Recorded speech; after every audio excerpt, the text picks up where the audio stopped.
Hi everyone, my name is David Rao and I'm the music teacher who blogs at makemomentsmatter.org.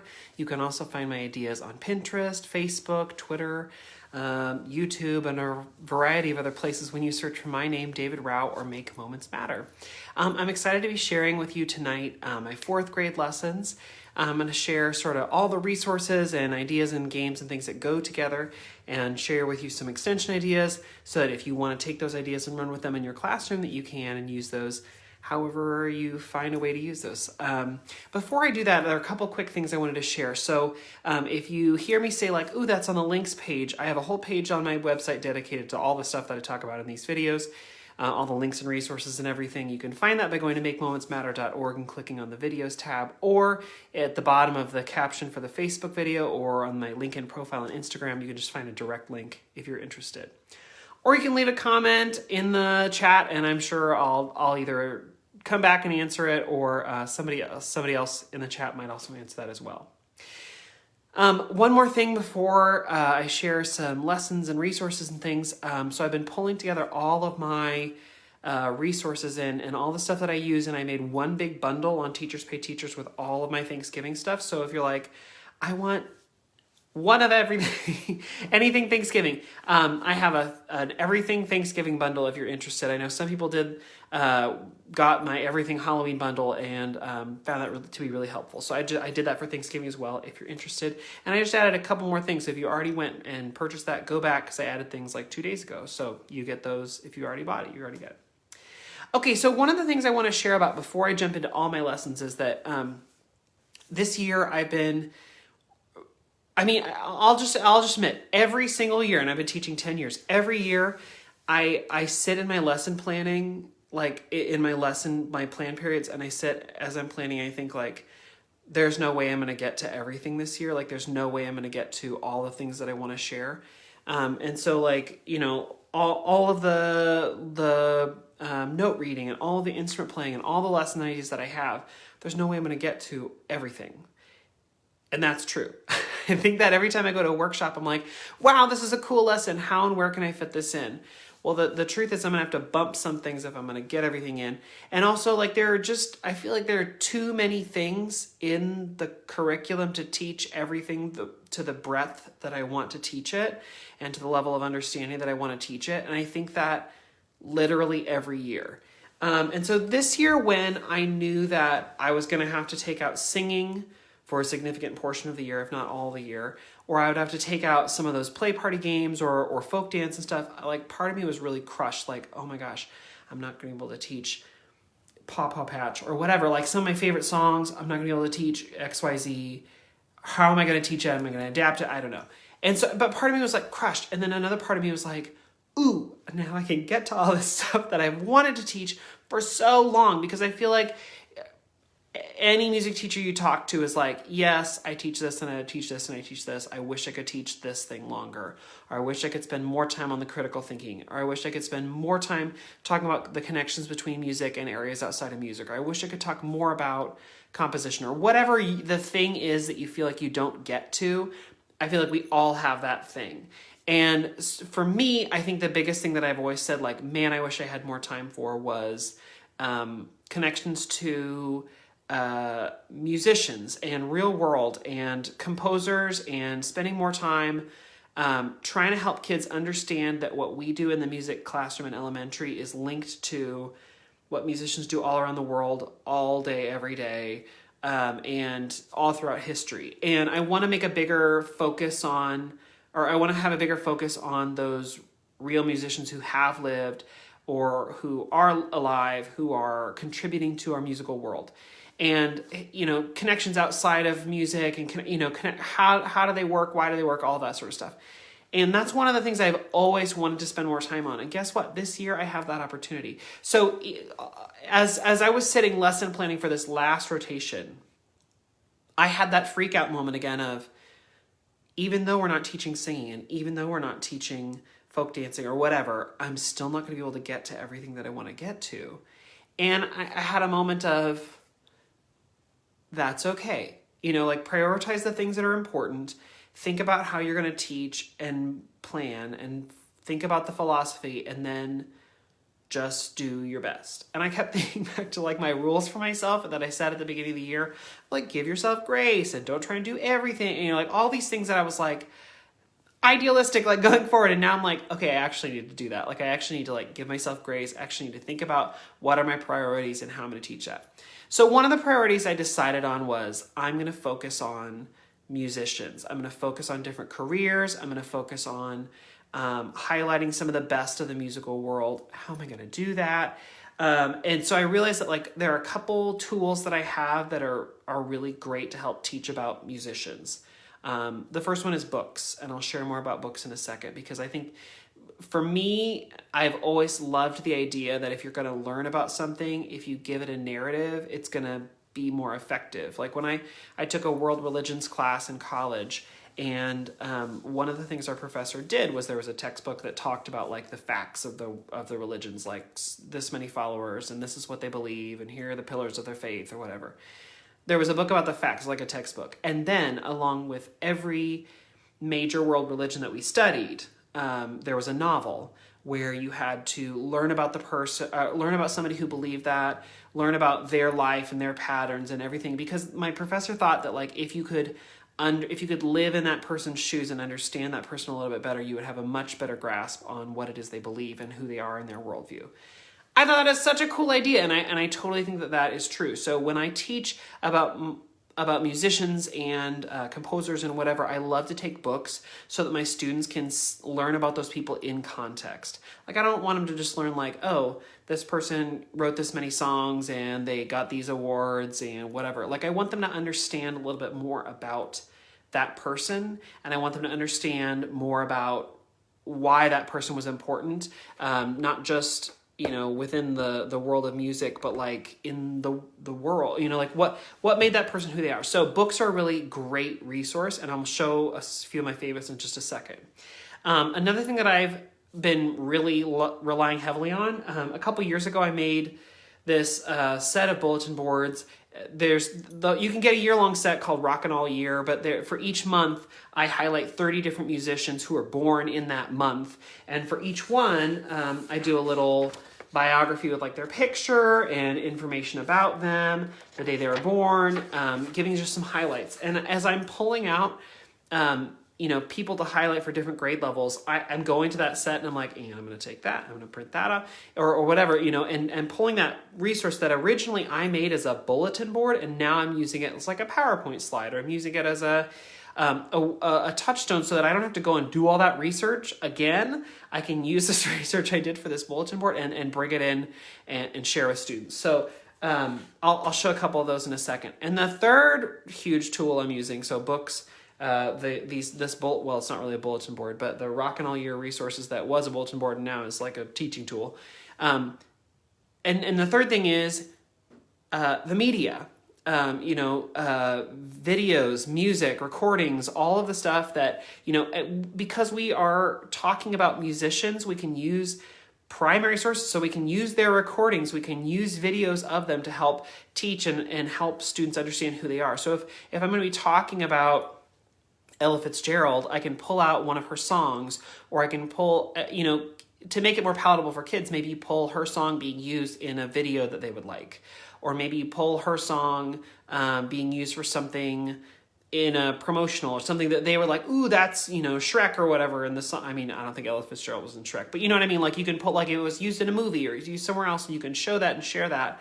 A great example of that was, I just shared a couple weeks ago about John Coltrane, and I read a book about his life, and then we talked about who he was, we gave a little bit of context, and then there was a really fun animated video that went with one of his songs. Well, it's an instrumental song, it's a saxophone, there's not a great recording of that, but the animation the kids latched onto and thought was so cool. And then we could also talk about what the song was and who he was and how, why it was important. So videos are really great if you can find videos of interviews with the person. A few weeks ago when I talked about Itzhak Perlman, there was a whole documentary about his life and who he was, and I showed the trailer to the documentary, and it was cool because it highlighted all the, you know, these little tidbits about his life and gave fun, you know, just quick short videos. But even just that was a little bit to share with students, to give them more of a glimpse, more of a window into that person's life. So those three things. So when I'm talking about musicians, the biography books, which I'll share in just a second, the bulletin board, which I'll also show you, and then videos and things. So let me give you some examples. Here's some biography books that I love that I've been using recently. So one of them, and I've shared about this one before, Dancing Hands, the story of Teresa Carreño. Probably a lot of you are familiar with this because this is like, it's showing up on Facebook a lot, and it's like, I don't know, it's cool. It's on Pinterest. It's all over. It's showing up at music conferences and stuff online. But it is the story of Teresa Carreño, who's a pianist and a composer and played for President Lincoln, and just a really compelling story. This book itself has really gorgeous photos, so kids are really drawn in because of the photos, because of the content. They're interested.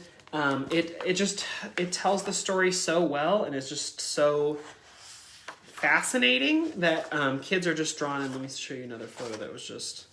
Yeah, I mean, like, it's beautiful photos, great story, kid-friendly, gives actual context and history, which is really great. So this book, I think, is a great example of taking someone's life and not just focusing on, like, the music that they turned out. Like, it gives you so much more to make that person relatable. So that's a great book. This is the one I use when I teach about John Coltrane before John was a jazz giant, and I love this one. I do have to mention that he was not an actual giant. Like, I have to say, like, when they say he was a giant, they, you know, like, we have to talk about what that means.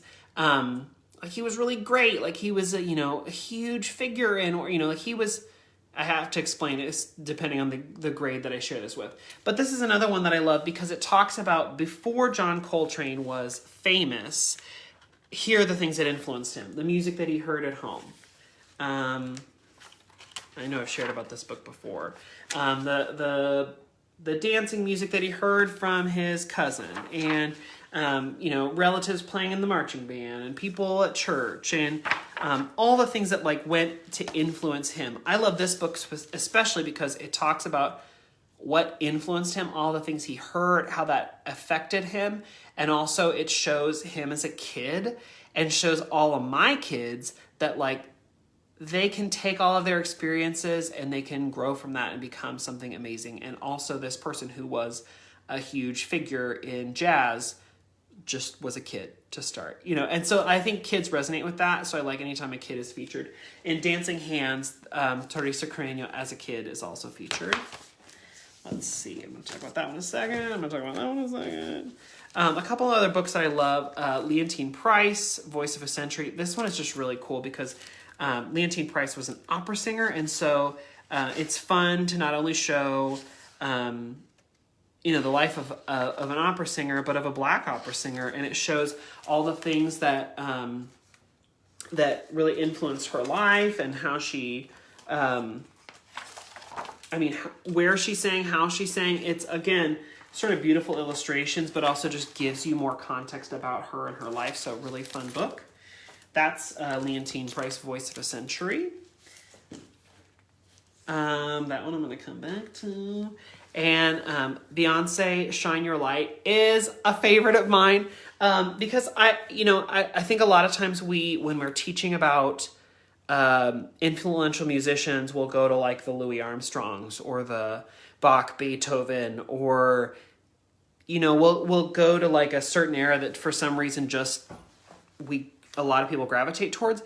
And I'm trying to do a lot more where I'm sharing about contemporary musicians, people who kids will know, maybe that they've heard the music or heard them on the radio or heard of them, you know. And so I'm trying to focus on a few more contemporary people. And this book is really great because it talks about Beyonce. It talks about her, again, as a kid, how she started. It talks about her growing up, how hard she worked, everything she had to do to really be successful. It talks about her joining a girl group. It talks about all the things that they did. And then how she broke away and sort of did her own thing. and how she practiced before every concert. It's just a really great book to show not only like she's ridiculously talented, like that's not the point. The point is like she was talented and she also worked really, really, really hard. You know, like it's a really cool book, beautifully illustrated, totally draws kids' attention because the front is metallic and shiny. You know, like, woo! I think I got this at the book fair actually, but you can get it, I mean, anywhere. All of these books, I have a list on my Amazon ideas page with musical biography books, and I put that on the links page too. So again, as always, you don't have to buy from Amazon, but if you go to that links page, you can find the ISBN, the author, all of that identifying information if you want to get it from a library or whatever, totally up to you. But I put it there on that Amazon page so that you can see, you know, where it comes from and all of that. So let me show you that in application as I talk about my 4th grade lessons, like how I'm using those musical biography books and resources to actually teach the content. So there are a ton more books that you can use about musicians, singers, dancers, all sorts on that Amazon page. It's there if you are interested. But let me just show you sort of how I'm using that in context. So my 4th grade lessons, again, my rotation, I have them 5 days in a row. So I have Miss Kramer's class for 5 days straight, and then I won't see them for several weeks. And then I'll have Miss Schaefer's class, and then I'll have, you know, Miss Bachoff's class or whatever. And I'll have them for like a full week, 5 full days, and then not for a long time. And that's just the rotation we're currently on. So my lessons are consecutive. They're 50 minutes long. And so that's sort of the background of what we're doing as we're doing it. So when kids come in, they come in and we've been doing body percussion to start every lesson. So we start with just some echo patterns where I do it, they do it, I do it, they do it. And then I pull out here, and I'll actually show you my laptop, which might work to show you, I don't know. I actually have in my PowerPoint embedded, also, I'm just going to, just for fun, every time when they walk into music, they see this slide. It says welcome to music and has me doing something as a Bitmoji. One day it's me using a turkey like a football. One day it's me in a pumpkin riding a leaf like a magic carpet. One day it's me in a pumpkin. One day it's me, what was this day? Oh, in falling leaves. And then my favorite, because it feels very time sensitive, me playing in a pile of leaves. Probably not playing, it should be me raking, but I'm gonna go with playing. I cannot tell you how fun it's been when kids are like, what's he doing today? Because of emoji, it's been sort of hilarious. But they've really taken to that. So just, at first it was just haha funny, but then they're like every day, every class, like, what's it doing today?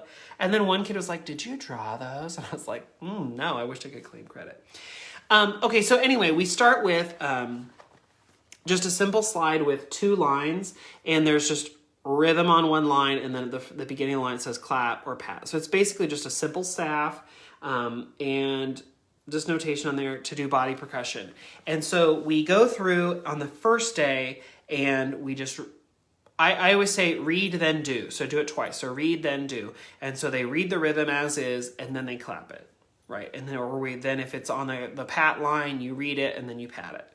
And then we start mixing lines where they have to read, ta, ta, ta, dee, ta, clap, clap, pat, pat, pat, right?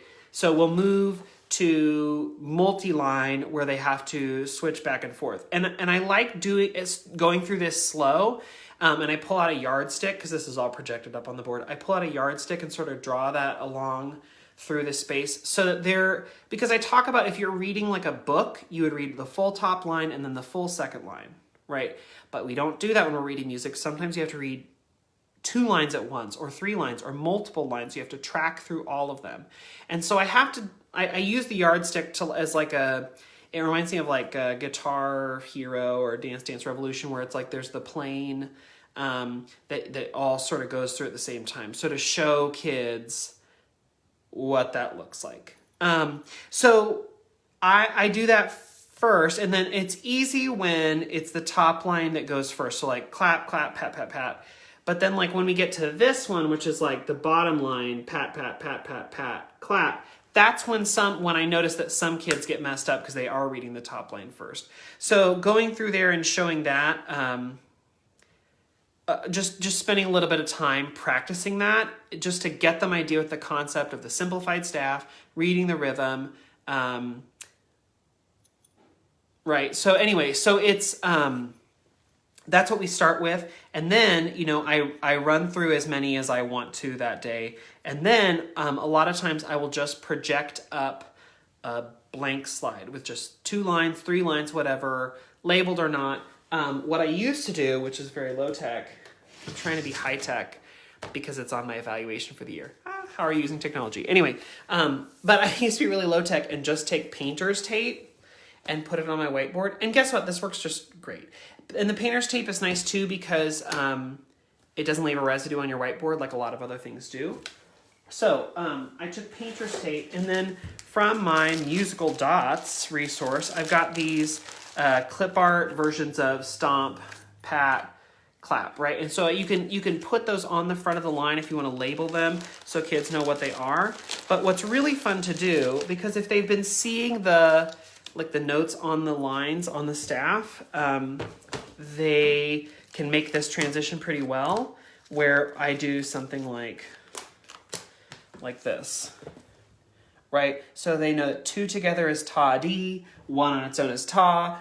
And you can actually take, and draw stems on the stars if you want for like the very first one to help kids make the realization that like 1 star is a quarter note, 2 stars together is an 1/8 note, right? It takes like one example for them to figure out that works, right?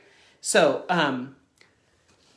then, you know, I just move them around and we just read it as is. And in previous years, right, I would have kids come up and move the stars, and it was super fun, right? But now I can't do that because of COVID. But I'll move it, right? Or maybe I'll clap one. You know, in previous years, I'll clap one, have a kid come up and try and dictate or whatever. But having the painter's tape up there on the whiteboard, it makes it really easy. You can do 2 lines, you can do 3 lines, whatever you want. Pat, clap, stomp, snap, whatever.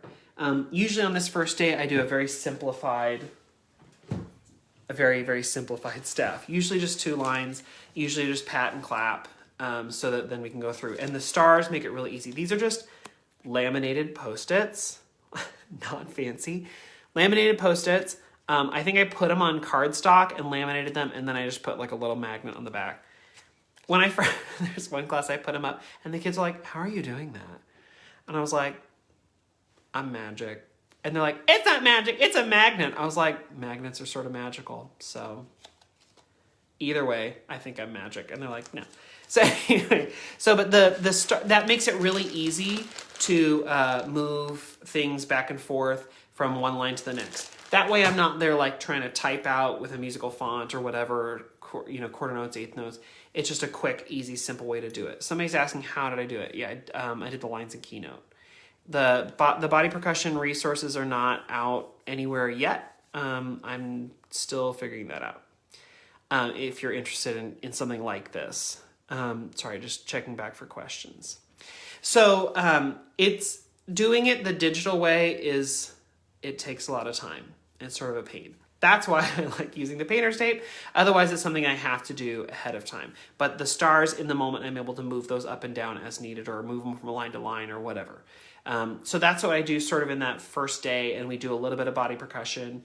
And then, you know, it is, I feel like it's worth the time to talk about how to read the staff, how to go from left to right, doing a repeat sign, you know, all of that, so they get the process, because I'm going to use it again tomorrow. I'm going to use this process again tomorrow. Once we've done our body percussion thing, then we go into learning about our musician spotlight. And I actually have a little slide that I made that shows musician spotlight. And it has Selena Gomez and Beethoven and Ella Fitzgerald. Where else in the world are all 3 of these people on the same page? I don't know. But yeah, so it has Ella Fitzgerald, Selena Gomez, and Beethoven all on one page. It says musician spotlight. We talk about, this is like one of the first times I've done this. We talk about what a spotlight is, why we would do that, why we're going to look at these people. And I talk about how each of the people that we're going to focus on is, a leader in their field, or was a leader in their field, or is a really important musician. And we're going to look at their life and see what inspired them and try and learn from that. So the very first one that I do is Dolly Parton. This is 4th grade again. And as I was sitting lesson planning, I was like, well, I love Dolly Parton. I've listened to multiple podcasts about her life. I've read, not books, but I've read a lot about her. I like her. She's a really great musician. If you don't know Dolly and her life, it's worth looking up. The things that she's done, she has donated so many thousands of books to impoverished kids. It's like the Rainbow Library or something, where she just sends out free books to kids in poverty literally every month. She's written so many different songs. She's written for different artists. She herself has done amazing things. Can play so many. I'm sitting there but I'm sitting there but why Dolly Parton? Why Dolly Parton over somebody else? What, and I had to realize no, she's a really good musician. She's a great example for my kids because she's a composer, she's a performer, she's a musician who plays tons of different instruments, she's produced things, she's an actress. The list goes on and on and on and on and on of all the things that she's done. And so I was like, okay, so yeah, no, she's a great musician. So what I do to introduce it is I talk a little bit about her. So I take this bulletin board. Well, it was from a bulletin board set I made years ago. But I can actually project it because it's a PDF that you can print.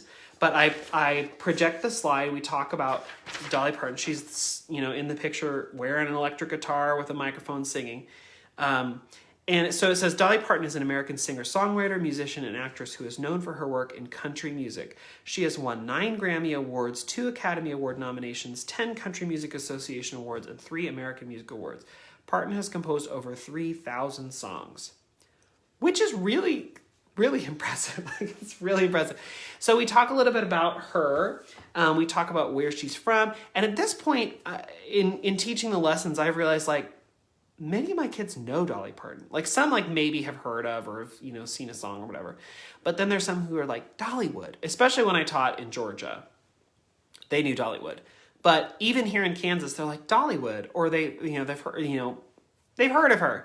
So we talk a little bit about her. And then I bring out this book called Dolly Parton, Coat of Many Colors. Which, guess what? Is based on her song, Coat of Many Colors. So what I do when I share this is that I share the video. So I share a video, or I share the book, and I turn on Dolly singing, because I don't want to sing the song when I could have the original author, the original musician sing it. So I turn on a version of her singing it, and then I flip through. And this book is there's another Coat of Many Colors, which I don't think is illustrated as lovely as this one is. This is illustrated by Brooke Boynton Hughes. And this one just goes through and literally is Coat of Many Colors. It's just her song in an illustrated form. Right. So as Dolly is singing, I just flip through. I talk about how Dolly is the one actually singing the song. And we just go through the book. This I did not think would be I like the book. I like the song. I love Dolly Parton. I did not realize how affected my kids would be by this, because they, as we, in previous or days afterwards, talking about different other musicians, they would say, oh, like Dolly Parton, because she grew up, she didn't have a lot of money or whatever. And they really were touched by the book and by the song, which was really cool. So anyway, I share this book. We talk about her and her life. I show them some pictures of her now. We talk about why she might dress glitzy or glam, and we talk about what she grew up doing, and when you're on stage, why would you maybe want to dress different, or why would you dress more sparkly or whatever. And we talk about some of the things that we do when we go perform, we put on our really nice clothes, and I talk about how sometimes hey, do you ever put on something sparkly or whatever when you're going to be on stage, and all the kids are yeah, we look good. So I make a point to talk about that, because sometimes kids are why does she look so sparkly, or she's dressing with all the fringe and whatever. And so we talk about why you'd maybe do that if you're a performer. And then I found a couple videos. So let me see if I can pull these up here. So yeah, so I show Dolly. This is her like a Jimmy Fallon or something. We talk about how old she is. We talk about when she was born, some of the things she's done. We read the book. I found this video of her performing with a more contemporary group called Galantis. And it's this really fun video of her. She basically has like a cameo, but she comes in and sings a little bit. And then the fun thing is that in the video, let's see if I can pull it up. Yeah, so like in the video, it's like all these people, let me turn off the sound. I don't know if you can even see this. Oh, okay. Yeah, let me try this again. Technology always works so well for me on these videos. No, it never, ever does. So it's like all these people on a bus and, they're like dancing and doing fun stuff. And the kids really like the dancers. They really like the song. And then Dolly shows up and she's like driving the bus and whatever. And she sings her little cameo. And she does her fun little thing. Let me see if I can find the Dolly part. It's a really fun song. It's called Faith by Galantis. So there's Dolly. Dolly shows up. She's driving the bus. She sings her little thing. And so we talk about how like even though Dolly is known for country music, she's done so much more. And she's cameoed with other people. She's done other stuff. She's written songs for other people. And then I went and I pulled the original version of I Will Always Love You, which Dolly sang like forever ago. And I show this version to my students of her singing it. And they're like, we've heard that song. We sort of know that song. And that's when I pull out the Whitney version from The Bodyguard. It segues here in just a second. Yeah. Fade through to Whitney Houston. And then they're like, we know this song. I love that moment. Because I was able to like splice it on iMovie between like Dolly Parton and Whitney Houston. Hilarious. So, but kids are like, yes, we know that song. So in all of this, I'm trying to give kids an example of someone who did something really great.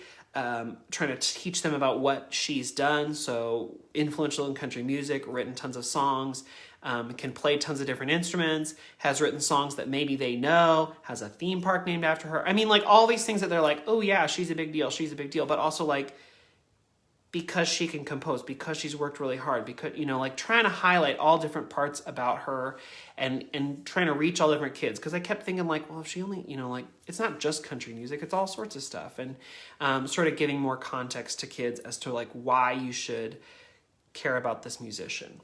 And usually that's like, as we go through, we spend a lot of time talking about her and her music, and we ask questions and we make these connections. And I remember the first time I taught this lesson, I was like, did I just like waste a bunch of time showing videos? Like, what should I have spent this much time talking about just one person? And then I realized like in the course of that conversation, we had touched on Grammys and Country Music Awards and Academy Awards, like how people are awarded for what they do or how they're recognized for what they do. Talked about selling albums, making money, how she wasn't just a performer, she was also a singer, musician, and also was an actress and also wrote songs, and how you can have a job as a producer, how you can work with other people. So like they're doing their song and you come in and do a little bit, like how you can work together. We talked about the books that she does. We talked about her, empire basically. So like really it was less about just this one woman and more about all the connections you can make to the outside world. And I realized like, yes, this was a really good thing to focus on because all these connections we could make to the world outside of music, why you should be interested. I shared a really compelling book with a great song that they might want to go and hear more. We talked about some of the other songs she'd done. So all in all, I feel like it was, yes, absolutely worth the time. And that's just one performer, right? So like I always think like as I'm doing these lessons or as I'm planning these lessons, I'm like, we're not active. Like I don't need to have like an ostinato that goes along with, Backwoods Barbie or what, like I don't have to have like a little drumming thing that goes along with like 9 to 5. Like I don't need to do that to make this worth my time to think and talk about and learn about this performer. that's cool if you can, but like it's worth it just to share and expose kids. So then I take her profile, I take this, this thing that I printed off, and I go put it out on the hallway so where they can see it and walk by and be like, oh, Dolly Parton. And I take the book that we read and I put it in the window to my classroom. So every time they walk by, they're like, ooh, we read that book. Like I know her, or I know about her. And so it was a really fun day, and I really liked Dolly Parton, and so it was a great lesson to talk about. So then in the next lesson, we start with, so the following day, we start with body percussion again. And in that day, we just read it on the staff. Sometimes I will, I'll just do the basic echo back and forth where there's no notation. Then we do several different versions reading. In this day, we don't just do 2 lines. We venture to 3 lines. So clapping, patting, and stomping. Right, and we go a little bit further with that. In this lesson, we had previously done note neighborhood stuff where we learned about the 16th note in this by now in the 4th grade. So we go to the note neighborhood again, and in this one, we get to go back to the note neighborhood to do more 16th notes. So there's a food truck festival. Oh my gosh! So my kids were like, food trucks! Like they were excited about that. So anyway, in the note neighborhood, all the food trucks pull up and all these lines form, and they have to read the different note neighbors that show up for the pizza truck or for the cupcake truck or whatever. It's just it's a silly little way, again, to use a narrative to get kids excited and interested in learning.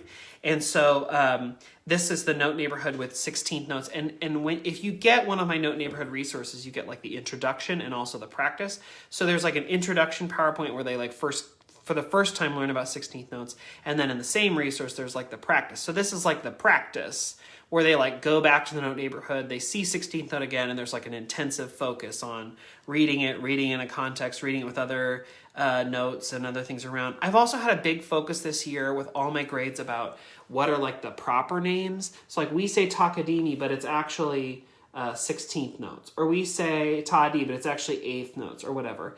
And where can you find that on the vocabulary wall? What does it look like? What does it look like without the little note neighborhood costumes? How does it function? What does it look like? How does it sound? What's another way we could do it? I try to like all the ways to sort of look at those note values in different ways, but especially like what is its proper name? What is the vocabulary name? If you went to another school, if you went down the road to Clear Creek, what would they call it? What's its official name? They might say Toddy, they might say TT, they might say Due Day, but they would still call it a pair of 8th notes. So I make a big fuss about that every time. We go back and do our musician spotlight, and when I on this second day when I do our musician spotlight, then I click through and I show Dolly Parton again. We talk about her. We talk about all the things we learned about her, why she's important, what she did, and then our musician spotlight of the second day is Tito Puente. And again, when I was trying to like look through like who are we going to talk about, like what musician is important, I talked about Tito. I decided on Tito Puente for a couple reasons. One, I wanted somebody who was very different than Dolly Parton, right? Like I wanted somebody who, like, yes, he was, or yes, they were a big pillar in their field, but I wanted somebody who was not country music, maybe not pop music in the same way that Dolly was, so you can see a contrast. So I went with Tito Puente for a couple reasons. One, we're going to be doing drums later in the week, so I wanted them to start thinking about percussion. I wanted to think about drumming. I wanted a different genre, so Latin was a great way to go. Because I even had kids who were like, what's Latin music? And I was like, ooh, great. I'm so glad we can talk about like the Latin Grammys or whatever. And we could talk about this connection. We just spent a lot of time talking about Hispanic Heritage Month, Latinx Heritage Month. How does this tie in? So it was a great way to go. So the slide here that gives just like our focal point, it says Tito Puente was an American salsa musician and Latin jazz composer, often called the king of Latin music. Puente is best known for dance-oriented mambo and Latin jazz compositions that endured over a 50-year career. And then they love this picture because they're like, he's really excited. I was like, I know, and he's playing these drums and he's like really into it. Then we read the book. We read Tito Puente Mambo King, which is written by Monica Brown and Rafael Lopez. I know I shared this just in the last week or two, but we go through and we read. It's a bilingual book, so I can read it in English, and then I can read parts of it in Spanish. And what's really funny is like on the first page I read it in English and then I read it in Spanish. And a few pages later, one girl raises her hand. I don't usually stop in the middle of a book to like answer questions, but I was like, this is odd because she was like, why is she? And she was like, can you read this page in Spanish? And I was like, sure. I think she was like calling me out, like, do you really speak Spanish or did you just learn the Spanish for the first page? And I was like,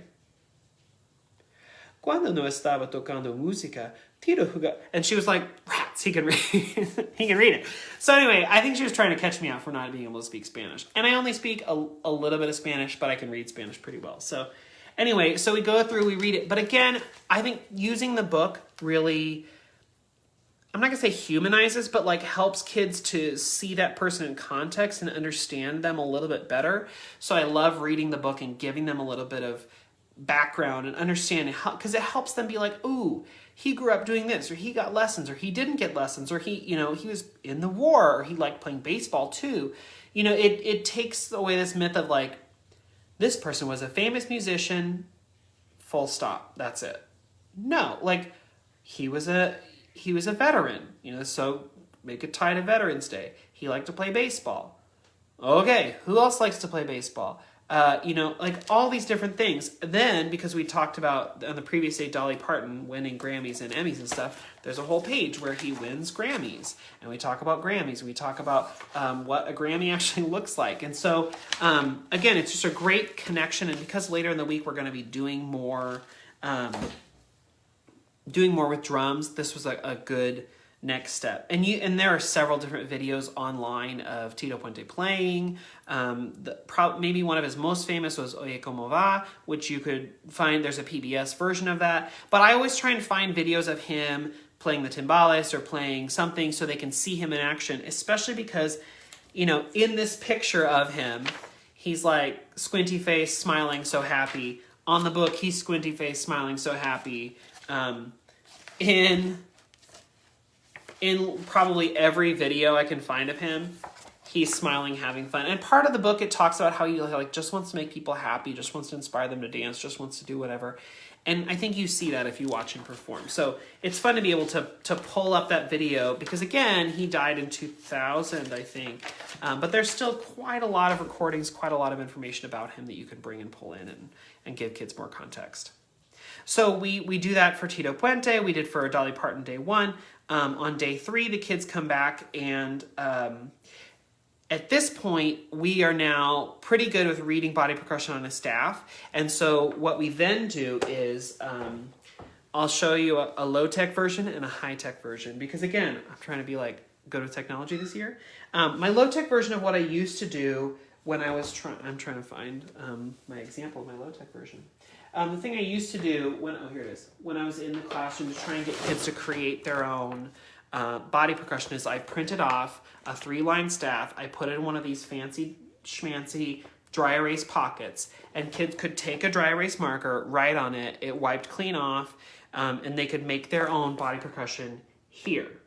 And we could share it, we could take a picture of it, we could do whatever. But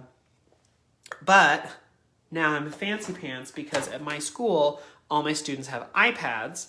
And so, let me see if I can pull this here. All my students have iPads. I know I am very blessed that is something happening at my school.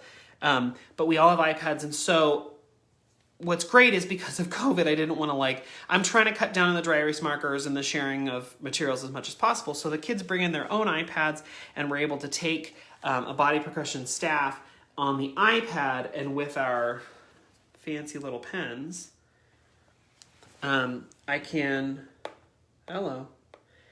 draw on this staff, right? And we can make our own here. And the kids can turn them in to me. They can submit them. So in this lesson, as we're doing this, a couple things that I always have to talk to kids about, and I always make a point to do this before I let them go and do their own work, is one, you can't stack like that. Kids don't quite ever get that you have to stack in space. So I make when I go, which one do you read first?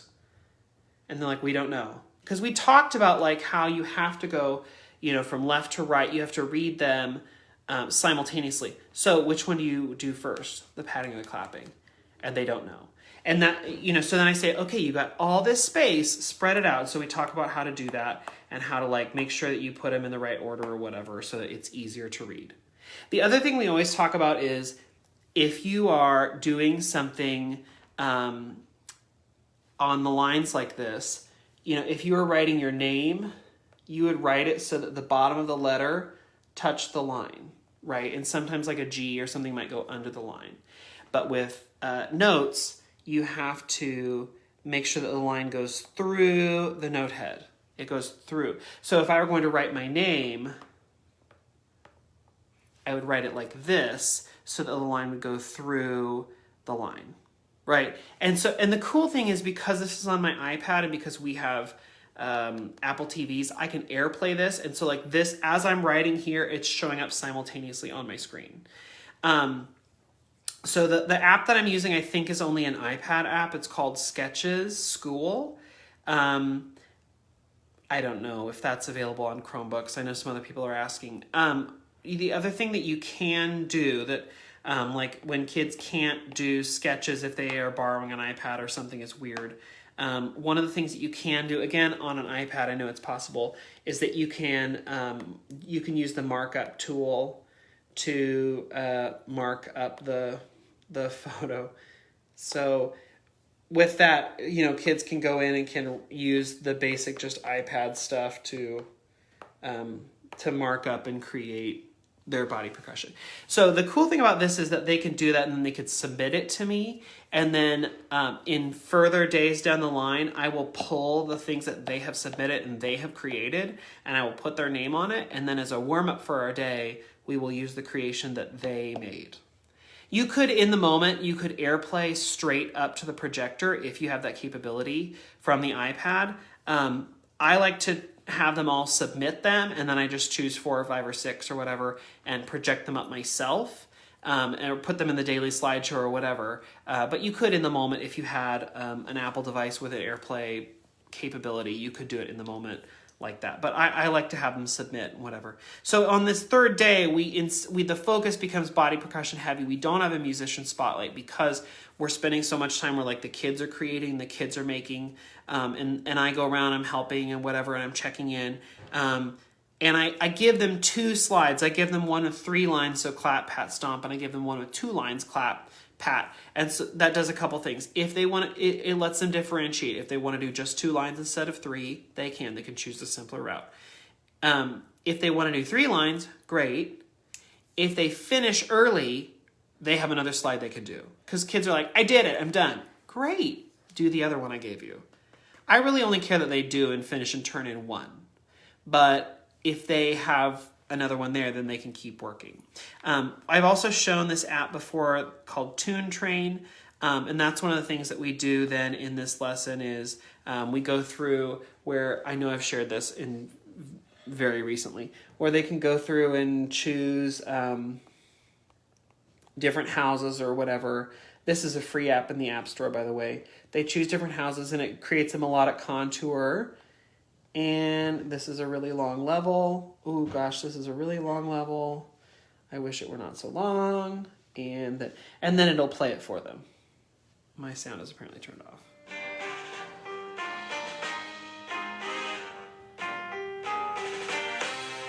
And you can change the sound. You can do sound or no sound. So it's cool because it shows melodic contour, it shows going up and down, it shows how you can change the effect of the song if you change the backing track. Like, it's a really, really cool app, but kids go nuts for it. Doesn't matter the grade level. They're all in. On my 3rd grade, 4th grade, 5th grade, I even had 1st grade do it, and they're like, woohoo! And so there's some really cool things about that they can just go forever, and they love it because it's a ton of fun for them. So Tune Train is great. As like the next part in the lesson. The only thing that you can't do really is export this or record it. You could do a screen recording, but they can't really like save what they've done, which is sort of a bummer for them sometimes, but they really like doing.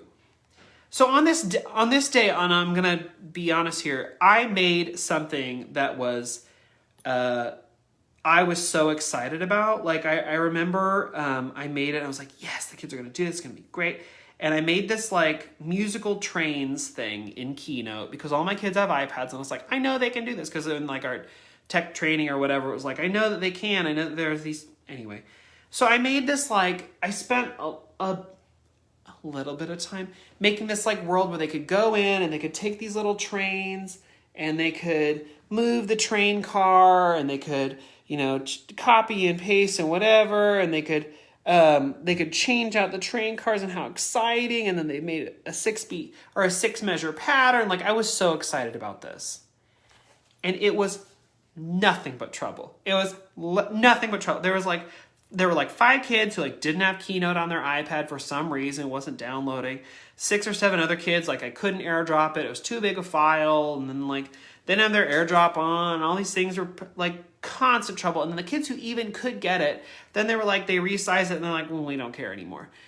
It was just like a nightmare of like, I thought this was going to go so well. Like, I put all this time into like trying to figure out the kinks. And then in application, it just didn't work. So this was my moment of like, we're not going to do this again. So like in the next rotation, I cut this out because I was like, yeah, I spent some time making it, and like, I'm not going to fight it again, because in the actual application of it, like, it didn't really do what I intended it to do. And it's sort of like, some of the kids got it, but like, I spent so much time fighting the technology. Like, the technology was supposed to be like, make it easier. But what it actually did was it made the activity more difficult. The kids got less out of it. They were not interested. I was like, but it's cool. It's got trains. No, it did not work. So I just want to share that. So like, if you're watching any of this, you're like, ooh, David knows what he's doing with technology. No. I get lucky with it sometimes. But, I think one of the other things is that, the kids, if they use the technology in their classroom all the time, it's different from classroom to classroom. We don't see them all the time. It's hard for us to figure some of that out. So like, if you have a technology fail, that's okay. It's just fine. If you tried and you made it work as best you can, good. And if it didn't quite work, that's fine. So anyway, I just want to share that like, this was one of my train-related rhythm activities. Did not go to plan. Okay, so then later in the week, so that was in this lesson, but I cut it out. Later in the week, we actually do tubanos. We do drumming, like days of drumming. And in those lessons, we spend a little bit of time talking about accents, how you can accent in different ways, by how you hit, where you hit, what you hit. What I've learned, one of the things that's really helpful when we're doing tubanos is I have a little hand drum next to me, because I can show the kids all forever and a day on my drum, like I can demo. But if I can hold it up behind my head and say, I'm hitting here on my drum, when I hit right in front of me, this is the part of the drum I hit on.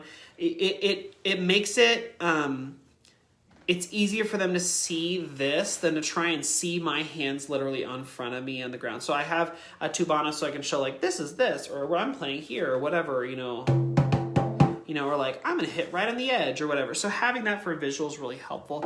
And in those couple days of drumming, we drum to rhythms, we do improvisation, we do the body percussion, only we switch it to drumming.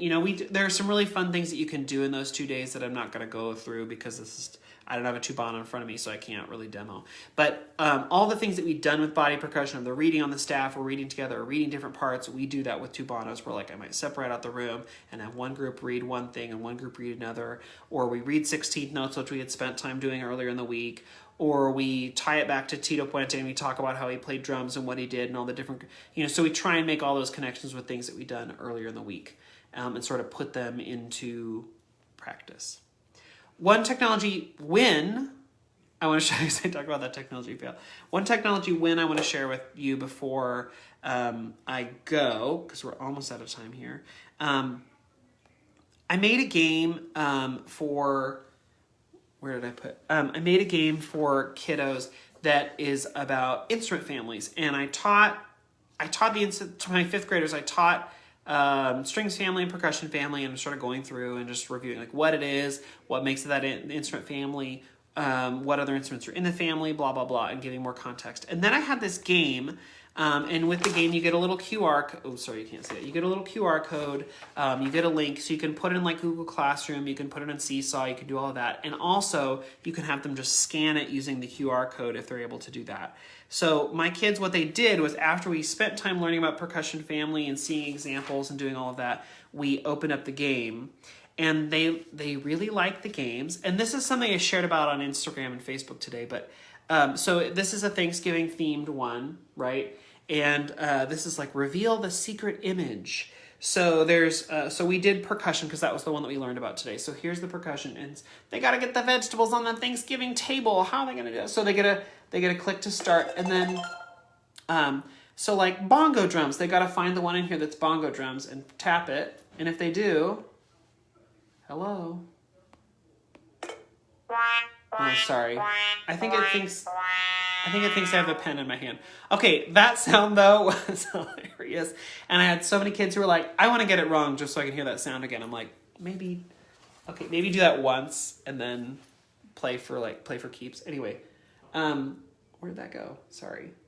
See, I said I had a technology win and now it's failing on me. So, I thought you wanted the pen. Whatever.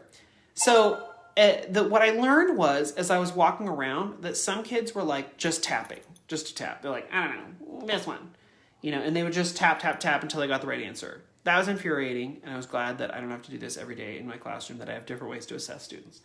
But I also learned that some kids don't read very well, or like when we get to the brass one, like they see the TR something and they're like, trumpet. I'm like, trombone, let's sound that word out.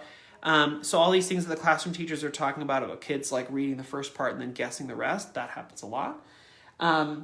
I'm finding that some kids can read, can do the activity just fine, but don't know any of the instruments. So that's really interesting. Even some that I'm like, you don't know the djembe? I thought you knew the djembe. We played the djembe. Like, you've seen the djembe. Anyway. And then some kids do great. Some kids, they help other kids. It's just really interesting. But they get really invested in the game part of it. So, like, as it goes, this is like reveal the secret image. So, like, as you get things right, it starts to reveal the image behind. And this one is the vegetables that they're supposed to get. It's really funny, though, when they do get a wrong answer and they're, like, all about it. Hello.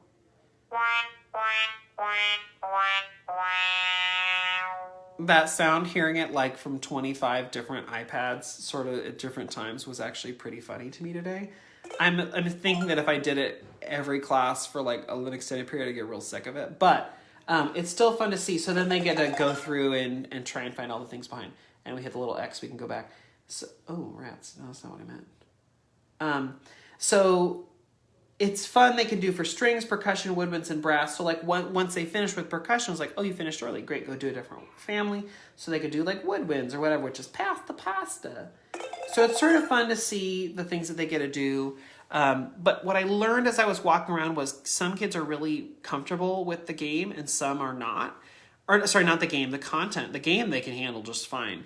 And they think of it as a game and not as an assessment, even though I'm walking around being like, ooh, this person doesn't know any of these instruments. Or like, I need to remember this. Or I need to talk about the difference between this, marimba and vibraphone. Or we need to, like, it was great assessment information for me. It was another way to use the technology that we already have available. And it gave me a good, assessment of where kids were in a lot of different ways. Their understanding of the instruments, their understanding of their reading, recognition of picture, all sorts of stuff, and helped me learn sort of like what I needed to do next. It doesn't just work on iPad, it works on Chromebooks, it works on Google Classroom, it can work online, you can do it on whatever, you can do it on your phone. And this one is called,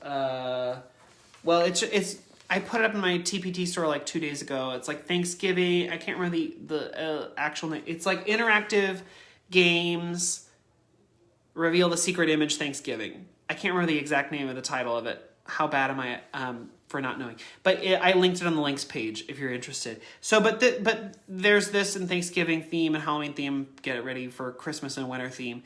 But the fun thing is that kids can go in and can assess their knowledge of the families.